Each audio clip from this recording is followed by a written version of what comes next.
You're about to see my first impressions and gameplay from Marvel's Deadpool VR. At Gamescom 2025, I played a 30-minute demo that showed off the story setup, the over-the-top combat and traversal. And it kicked off in the most Deadpool way possible. I ran into Lady Deathstrike, she blew me up, and suddenly I was just a disembodied head on the floor. That part wasn't recorded, but what you're seeing now is right after me literally pulling myself back together. It completely caught me off guard because it was weird, hilarious, and exactly what you would expect from the Merc with the mouth in VR. It was just a short demo, but enough to give me a taste, and there's a lot to talk about. By the way, Meta invited us over so we could try it firsthand. They supported the channel by covering accommodation, but they didn't pay for this video and didn't check it. But yes, we are one of the first who can actually share gameplay, so join me beyond reality.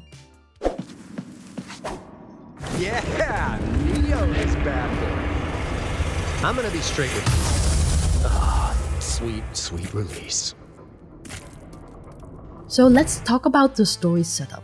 During Gamescom's opening night live, Deadpool was actually the only VR trailer shown, and that's where they revealed the official story trailer along with the release date, November 18th, 2025. The premise is classic Deadpool nonsense. He gets contracted by Mojo with the promise of making a ridiculous amount of money. The job: capture villains from across the Marvel universe. Of course, Deadpool signs the contract without thinking and only realizes later he might have walked straight into trouble. But here's where it gets really Deadpool. In this game, he's basically a streamer. You score points by taking down enemies in style, and your viewers throw rewards your way. And at the end of the missions, you even see chat reactions to see how you did. It's not just a funny idea, it's a perfect fourth wall gag. Deadpool isn't just aware he's in a video game, he's aware he's streaming the video game that you're playing as him. There will be Deadpool breaking the fourth wall of a fourth wall, which, if you've seen the movies, is exactly his thing. Asking me to focus on my stylish kills? Up my deathery for the entertainment of the masses?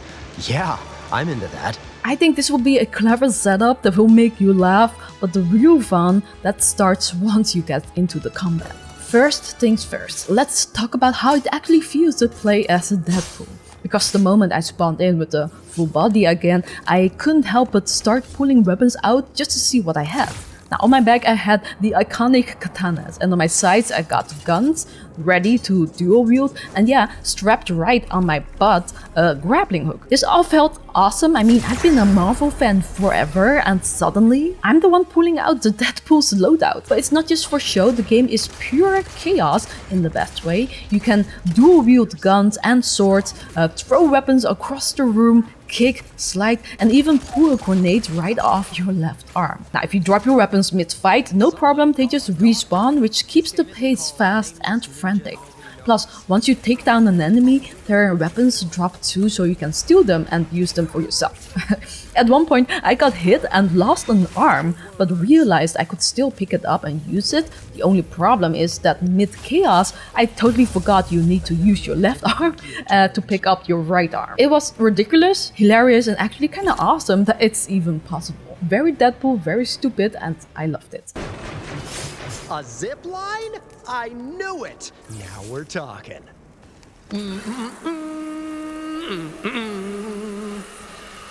And big finish! Then there's the movement. You can double jump, wall run, and use the grappling hook not just to zip up to high places, but also to fight. The first time I used that in combat, it was just freaking cool because it triggered bullet time. Everything slowed down, giving me that perfect chance to line up a headshot or go in for a cinematic kill. You can even trigger slow-mo by leaping and kicking into an enemy, which launches you right at them.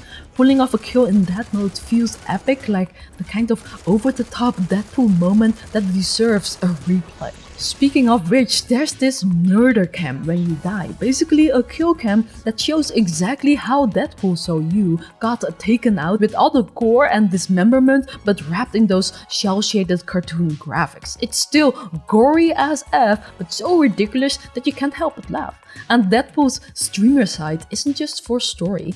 It shows up in combat too. Sometimes my viewers were impressed with my kills and they would send donations straight into a chest, which usually dropped better weapons. Getting an automatic rifle mid-battle because chat thought you were funny, that's about as fourth wall as it gets. And smash that like button, consider it my viewer donation. On top of that, there's also a meter on the left side that fills up with monetary donations. Once that's full, you unlock a big money special move that's like hurling explosive playing cards. It's wild, it's flashy, and while Deadpool is normally known for throwing cards, the absurdity fits right in with his whole vibe. Reloading even has its own chaotic twist. Instead of manually reloading, you literally throw your gun at an enemy and it comes back reloaded. Now I don't know who thought of that, but it's such a goofy idea and I think it totally fits as well. All of this comes together into combat that just feels designed for pure chaos, fast, high energy,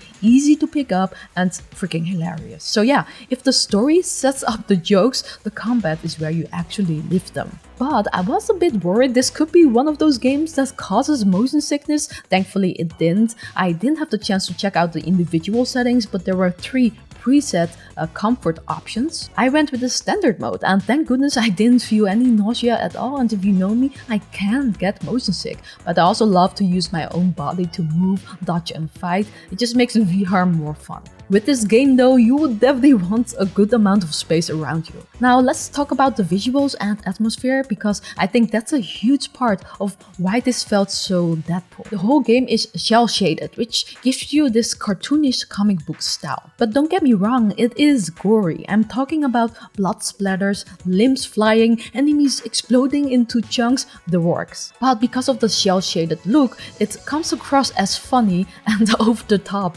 instead of disturbing. And then there are the comic book pop-ups, you know, those big bam or crack outbursts that appear when you land a hit. Normally I might say that kind of thing breaks immersion, but here I actually really enjoyed it because breaking immersion, I guess, is kind of Deadpool's entire personality. Hello? Yeah, hey, somebody order a large sushi pizza?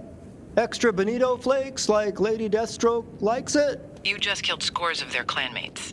Do you expect anyone to be fooled by such feeble subterfuge? Hey, give the pizza gag a chance. You are truly an imbecile. I also liked Neil Patrick Harris's voice acting and humor. I wasn't sure about that, but as you may know, Deadpool doesn't stop talking. He's constantly roasting enemies, making meta jokes, or just being Deadpool. And while not every single line landed, most of it was genuinely entertaining, at least from what I've played so far. I actually got so immersed that I literally walked straight out from my boundary a few times, which is weird for me because I'm used to playing VR games. So I think I should have set the boundary way bigger, but that kind of says it all. The jokes, the gore and the visuals blended together so well that I just forgot where I was in real life. So after about 30 minutes, here are my gut impressions. This is as violent, ridiculous and fun as a VR game could be. It feels like an evolution of what Meta and Camouflage did with Batman Arkham Shadow, but where Batman is dark and brooding, Deadpool is pure chaos with jokes, gore and fourth wall breaks flying at you non-stop. That chaos makes it perfect not just to play, but also to watch. I can totally see this becoming great content for creators and streamers. Of course, there are a few things I think still need some work. I kept misgrabbing the grappling hook. It's supposed to be on your butt, but half the time I ended up pulling out my guns instead. Probably just something I'd get used to with time, but it stood out. I also hope the full game mixes in more puzzle elements or quieter moments, not just non-stop action, to give the pacing more variety. And replay value is something I'm curious about too. From what I understand, you can use the money from your viewers to unlock upgrades or buy stuff, but I'm not sure how deep that system goes yet. So overall, I had a lot of fun with this demo, but it's still early. With just 30 minutes of gameplay and without knowing the price or how much content there will be, I can't say yet if I'd fully recommend it, but what I played so far, I really liked it. It feels like the right kind of chaotic Deadpool energy in VR. So yeah, what do you think now you've seen this? Does Deadpool VR look like the chaotic superhero game you've been waiting for? Any questions? Drop a comment. And if you want more VR chaos, hit subscribe. I'll see you in the next headset.